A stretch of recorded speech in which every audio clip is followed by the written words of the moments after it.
Hai teman-teman, kami dari peserta Latsar CPNS PPSDM Regional Bandung Angkatan 34 Kelompok 3 akan memaparkan hasil diskusi kami mengenai analisis isu kontemporer tentang pandemi COVID-19. Sebelumnya, izinkan kami memperkenalkan diri. Saya sendiri, Heni Sarmauli Barutu, kemudian teman saya, Siti Susanti Rahma, serta Zaimi Yulia Putri. Pandemi COVID-19. Pandemi merupakan sebuah epidemi yang telah menyebar ke berbagai benua dan negara, umumnya menyerang banyak orang. Perlu diketahui dalam kasus pandemi COVID-19, hal ini menjadi yang pertama dan disebabkan oleh virus corona pada tahun 2019. Analisis isu kontemporer. Untuk isu yang kami ambil adalah pandemi COVID-19 dengan identifikasi isu dengan menggunakan metode pentahelix, di mana ada 5 aspek yang akan kami bahas, yaitu pemerintah, pendidikan, dunia usaha, masyarakat, serta media massa. Untuk aspek pemerintah, kami mendapatkan bahwa adanya ketidakpatuhan masyarakat mengenai pencegahan dan penanggulangan COVID-19. Aspek pendidikan, yaitu kurang optimalnya kegiatan mengajar secara daring. Aspek dunia usaha, yaitu pembatasan waktu operasional usaha. Aspek masyarakat, yaitu adanya pembatasan aktivitas di luar rumah. Dan aspek media massa, yaitu beredarnya informasi secara cepat yang belum jelas kebenarannya di masyarakat. Untuk menetapkan kualitas isu, kami menggunakan metode USG, di mana U adalah urgent, seberapa mendesak masalah tersebut, S, seriousness, seberapa serius isu tersebut, dan growth, seberapa berdampak isu tersebut. Metode USG ini merupakan salah satu cara untuk menentukan urutan prioritas isu dengan metode scoring, di mana ada skalanya 1-5, dengan ketentuan semakin besar nilainya, maka semakin strategis isu tersebut harus diselesaikan. Dari isu kontemporer yang kita bahas sebelumnya, yaitu dapat dilihat pada tabel berikut ini, di mana kami memperoleh total skor untuk ketidakpatuhan masyarakat mengenai pencegahan dan penanggulangan COVID-19. Kami memperoleh hasil skornya adalah 15. Untuk kurang optimalnya kegiatan mengajar secara daring, total skor yang kami dapatkan adalah 14. Kemudian pembatasan waktu operasional usaha, total skornya 9. Kemudian adanya pembatasan aktivitas di luar rumah, total skornya 7. Serta beredarnya informasi secara cepat yang belum jelas kebenarannya di masyarakat, total skornya 13. Dari kelima total skor yang kami peroleh, diperolehlah untuk peringkat yang pertama, yaitu adanya ketidakpatuhan masyarakat mengenai pencegahan dan penanggulangan COVID-19. Peringkat kedua adalah kurang optimalnya kegiatan mengajar secara daring. Yang ketiga adalah beredarnya informasi secara cepat yang belum jelas kebenarannya di masyarakat. Yang keempat adalah pembatasan waktu operasional usaha. Dan yang terakhir adalah adanya pembatasan aktivitas di luar rumah.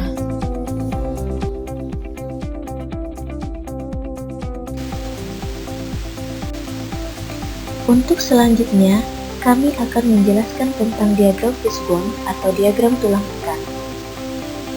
Diagram fishbone adalah alat bantu untuk menganalisis isu yang memetakan berdasarkan cabang-cabang terkait dan lebih menekankan pada hubungan sebab akibat. Diagram fishbone ini akan kita gunakan untuk mengidentifikasi berbagai sebab potensial dari satu masalah. Seperti yang terdapat pada diagram ini, masalah yang telah ditetapkan adalah ketidakpatuhan masyarakat dalam pencegahan dan penanggulangan pandemi COVID-19. Dari masalah ini akan dipecah kembali menjadi sejumlah kategori yang berkaitan, yaitu mencakup kategori manusia, bahan, metode, dan lingkungan. di mana setiap kategori ini akan diuraikan kembali berupa hal-hal apa saja yang akan menyebabkan timbulnya masalah. Untuk kategori manusia, yang menjadi penyebab timbulnya masalah yang pertama adalah kurangnya pengetahuan dan kesalahpahaman tentang pandemi. Untuk kategori bahan, yang menjadi penyebab masalahnya adalah daya beli terhadap APD yang kurang, terbatasnya ketersediaan APD, dan rendahnya pendapatan masyarakat. Untuk kategori metode, yaitu kurangnya sosialisasi dan teknik sosialisasi yang menopang. Dan yang terakhir adalah kategori lingkungan, penyebab masalahnya adalah rendahnya upaya sarana prasarana dari pemerintah.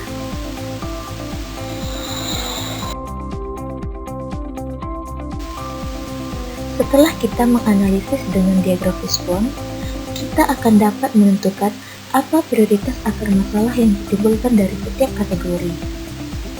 Untuk kategori manusia, prioritas akar masalahnya yaitu kurangnya pengetahuan tentang COVID-19.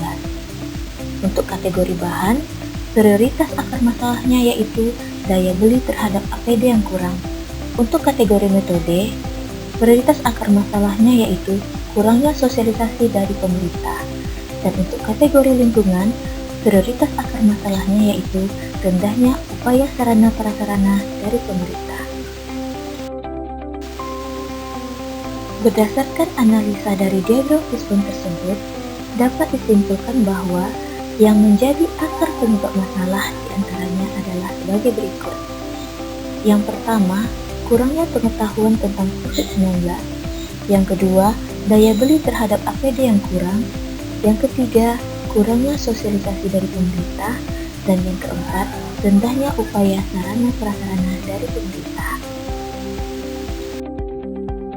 Selanjutnya, analisis SWOT, yang mana analisis SWOT ini adalah suatu metode analisis yang digunakan untuk menentukan dan mengevaluasi, mengklarifikasi, dan memvalidasi perencanaan yang telah disusun sesuai dengan tujuan yang ingin dicapai, yang terdiri dari kekuatan, kelemahan, peluang, dan ancaman. Pada analisis isu COVID-19, kekuatannya yaitu pemerintah memiliki peraturan yang mutlak. Pemerintah menggratiskan biaya perawatan pasien COVID-19 dan adanya bantuan material selama pandemi COVID-19. Selanjutnya, terdapat kelemahan yaitu proses tracking tidak menyeluruh, terbatasnya partisipasi masyarakat, dan kurangnya pengawasan terhadap bantuan. Lalu, adanya peluang yaitu mengurangi angka penyebaran virus COVID-19 dan meningkatkan kepatuhan masyarakat dalam pencegahan penanggulangan COVID-19. Kemudian, terdapat ancaman berupa bantuan pemerintah yang tidak tepat sasaran dan masyarakat mudah terpengaruh informasi yang belum tahu tentang kebenarannya. Setelah mendalami dan menganalisis isu, maka dibuatlah rekomendasi alternatif penyelesaian isu berupa tabel, di mana isunya itu adalah ketidakpatuhan masyarakat dalam pencegahan dan penanggulangan pandemi COVID-19. Penyebabnya adalah kurangnya pengetahuan tentang COVID-19, daya beli terhadap APD yang kurang, kurangnya sosialisasi dari pemerintah, dan rendahnya upaya sarana prasarana dari pemerintah. Nah, yang pertama, terdapat alternatif penyelesaian. Pemerintah melakukan sosialisasi dalam pencegahan dan penanggulangan pandemi COVID-19, yang mana tahap setiap alternatifnya. Pertama, melakukan koordinasi antara pemerintah pusat, pemerintah daerah, dan perangkat desa. 2. Mendata setiap orang yang keluar masuk wilayah. 3. Meningkatkan pemahaman dan kepatuhan masyarakat. Dan hasil yang diharapkan, pertama, terjalinnya koordinasi antara pemerintah pusat, pemerintah daerah, dan perangkat desa. 2. Mencegah penyebaran COVID-19 suatu wilayah. Dan 3. Masyarakat paham dan patuh akan pentingnya pencegahan dan penanggulangan pandemi COVID-19. Kemudian para pihak yang terlibat yaitu pemerintah pusat, pemerintah daerah, perangkat desa, dan juga masyarakat. Alternatif penyelesaian yang kedua yaitu meningkatkan partisipasi masyarakat. Adapun tahapan setiap alternatifnya, yang pertama memberikan motivasi, yang kedua mengikutsertakan masyarakat dalam kegiatan pencegahan dan penanggulangan pandemi COVID-19. Dan hasil yang diharapkan yaitu adanya dorongan aktif untuk melakukan pencegahan dan penanggulangan pandemi COVID-19. Alternatif penyelesaian yang ketiga yaitu memenuhi upaya sarana dan prasarana dari pemerintah, yang mana tahapan setiap alternatifnya menyediakan fasilitas protokol kesehatan yang layak di tempat umum, dan hasil yang diharapkan masyarakat dapat memanfaatkan fasilitas protokol kesehatan yang telah disediakan, dan para pihak yang terlibat yaitu pemerintah pusat, pemerintah daerah, perangkat desa, dan masyarakat itu sendiri. Itulah analisis isu terkait COVID-19 yang kami buat. Semoga bermanfaat dan mohon maaf jika ada kesalahan. Terima kasih. Assalamualaikum warahmatullahi wabarakatuh.